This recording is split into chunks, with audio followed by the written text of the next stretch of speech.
जो हमने सामाजिक विज्ञान की किताबों में पढ़ा वो समाज में लागू नहीं।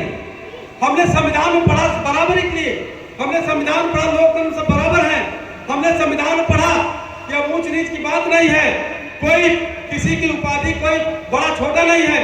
लेकिन जब समाज में हमने देखा कि ऐसा नहीं है तो हमको लगा कि समाज में सामाजिक एकता के लिए काम करना चाहिए, समाज में बराबरी के लिए काम करनी चाहिए।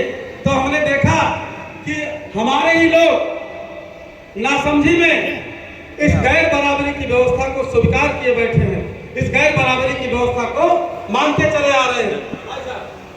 बस करिए, ये गैर बराबरी की व्यवस्था को स्वीकार करते चले आ रहे हैं। और जब हमको लगा कि हमारे ही लोगों ने, हमारे ही लोग अपने ही लोग जो है गैर बराबरी की व्यवस्था और पिछड़े भी हैं, इनके पिछड़ेपन का भी कारण यही है, ये मनवाद, हम जो पाखंडवाद ये इस व्यवस्था में जकड़े हुए हैं, इस वजह से पिछड़े हुए हैं और हमारे ही लोग उनको ताकत दे रहे हैं। तो मुझे लगा इस पे हमको काम करना चाहिए। अब जाहिर सी बात है, जब आप उस पर काम करेंगे जिससे उनको चोट पहुंचेगी, जिससे मनवाद खत्म होगा, जिससे मनवाद कमजोर होगा, तो निश्चित रूप से वो पसंद नहीं करेंगे इस बात को। और यही हुआ हमारे साथ और इसी वजह से हमने कोई ऐसा शब्द नहीं बोला था। अभी आप देख रहे होंगे चीफ जस्टिस साहब के ऊपर जूता फेंका गया, बाबा साहब के ऊपर तमाम अपमानजनक शब्द बोले जा रहे हैं, तमाम साधु संत, तमाम भारतीय जनता पार्टी से जुड़े लोग बहुत ज्यादा जो है अनाप शनाप बोल रहे हैं, धर्म विशेष के बारे में, मुसलमानों भाइयों के बारे में बहुत उल्टा सीधा उल्टा पुल्टी बातें बोल रहे हैं, लेकिन उन पर कोई कार्रवाई नहीं हो रही है।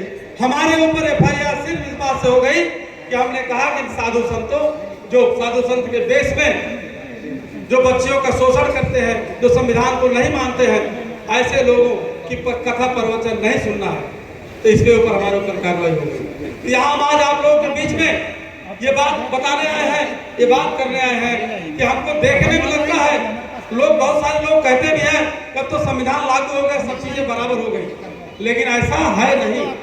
अभी इसके लिए बाबा साहब ने संवैधानिक व्यवस्था दे दिया, संविधान में बराबर कर दिया, लेकिन समाज में बराबरी अभी नहीं है।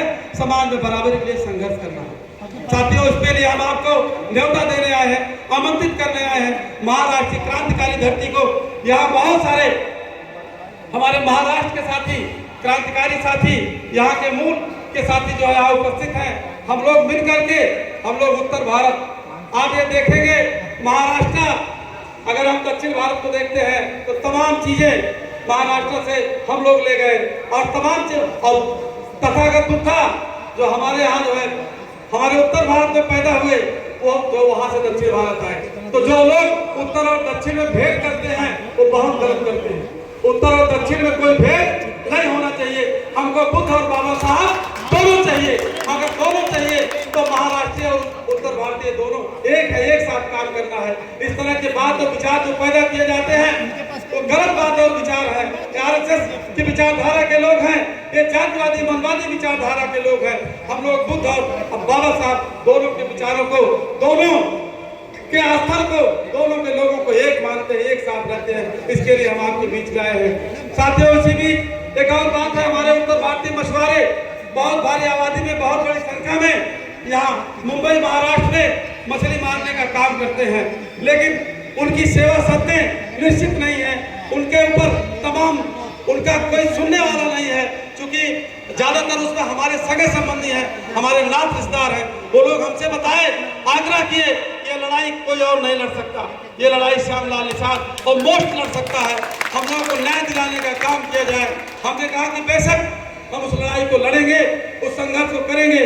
और उसी अनुक्रम में हम 24 अक्टूबर को महाराष्ट्र शासन को मंत्रालय हम ज्ञापन देने वाले हैं। उन मछुआ हमारे साथ हमारे बीच में सागर ताड़े जी हैं, बहुत मजबूती से महाराष्ट्र में मछुआरों के लिए, पिछड़ों के लिए, शोषितों के लिए आवाज उठाते हैं। हम चाहते हैं, हम आपसे आग्रह करते हैं, जो भी हमारे मंचासीन हैं, हम आग्रह करते हैं कि जो उत्तर भारतीय मछुआरे हैं उनकी समस्याओं के लिए तमाम जो है ऐसी स्थिति में उनका रखा जा रहा है।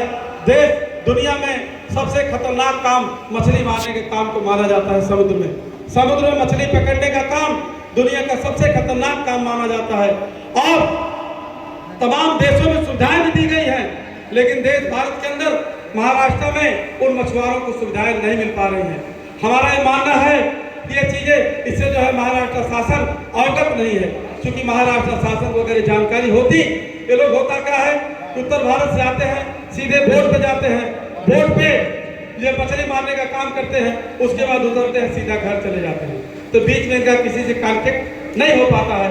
ये हमसे वहाँ जब जा करके हमसे बताते हैं कि हमको मजदूरी नहीं मिलती है, हमारे साथ कोई ट्रेजेडी होती है तो उस पर कोई नहीं होती, कोई कार्रवाई नहीं होती है, सरकार उस पर सुनती नहीं है। तो 24 अक्टूबर को हम लोग ज्ञापन देंगे महाराष्ट्र शासन को। उसमें हम जो भी महाराष्ट्र के लोग हैं, जो भी क्रांतिकारी साथी हैं, जो अम्बेडकरवादी साथी हैं, देखिए साथियों, यहाँ हमारे बहुत लोगों से परिचय नहीं, इतने ज़्यादा हम 10-15 लोगों को जानते हैं, लेकिन एक विचारधारा पे हम काम कर रहे हैं। हम अम्बेडकरवादी विचारधारा पे काम कर रहे हैं। उस विचारधारा के नाते श्यामलाल निषाद जैसा व्यक्ति, एक छोटी सी नौकरी टीचर की थी, वो भी सस्पेंड हो गया हूँ। अब आगे पता नहीं पैसा मिलेगा कि नहीं, तनख्वाह चलेगी कि नहीं चलेगी, घर परिवार चलेगा कि नहीं चलेगा।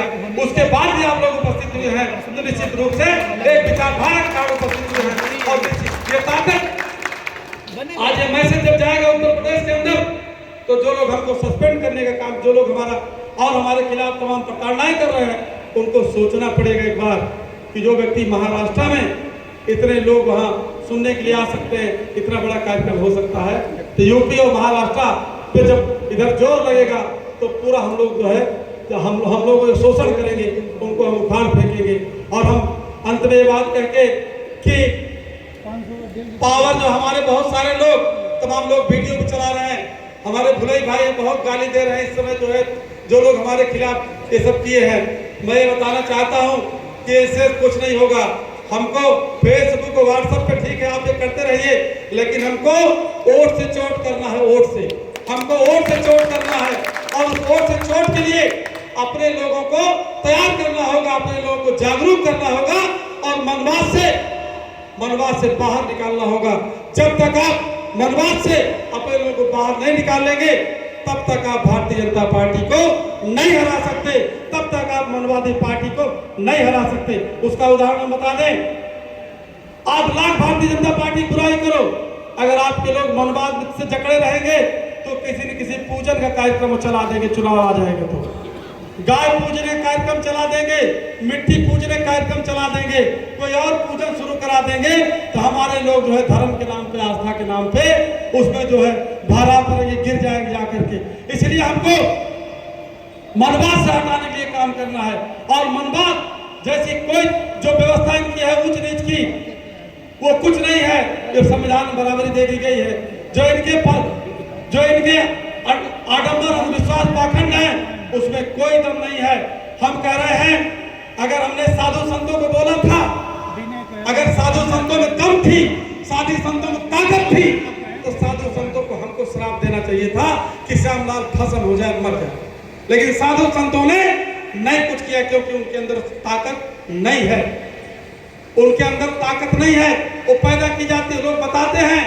और हम कहते हैं कि अगर कोई ऐसी ताकत है तो उस समय वो ताकतें कहाँ थी, जब देश हमारा, अंग्रेज जो है नोच रहे थे हमारे देश को, जब हमारे देश को हमारे तमाम क्रांतिकारी शहीद हो रहे थे, उस समय जो है ये ताकतें जो आज जो लोग बताते हैं, जो इस तरह का तमाम चीजें ऐसी हैं, आप लोग जानते हैं। हमारे खास करके पिछड़े वर्ग के भाई लोग अभी भी अंधविश्वास में जकड़े हुए हैं, उनके पिछड़ेपन का कारण यही है, और भारतीय जनता पार्टी की मजबूती कारण यही है। साधु संतों को जो दान दक्षिणा मिल रहा है, वो पिछड़ा वर्ग का, तो हमारा जो मजबूत भाई है, ताकतवर भाई है, हम उससे चंदा मांगते हैं मिशन काम के लिए, डीजल पेट्रोल भराने के लिए, 1500 रुपया हमको नहीं देता। लेकिन हमको जानकारी है कि यही के लोग जो है बहुत बड़ा खर्च जो है आस्था के नाम पे, धर्म के नाम पे खर्च करते हैं, वो वहाँ कोई फायदा नहीं है। फायदा अगर होगा तो जो लोग मिशन पे काम कर रहे हैं उसमें सहयोग किया जाना चाहिए। आपका सहयोग समर्थन मिलता रहेगा। और आगामी 24 अक्टूबर को महाराष्ट्र शासन को हम लोग मंत्रालय चल करके ज्ञापन देने का काम करेंगे, उसमें आप सब लोग सहयोग करेंगे। इन्हीं शब्दों के साथ अपनी वाणी समाप्त करते हैं। जय हिंद, जय भारत।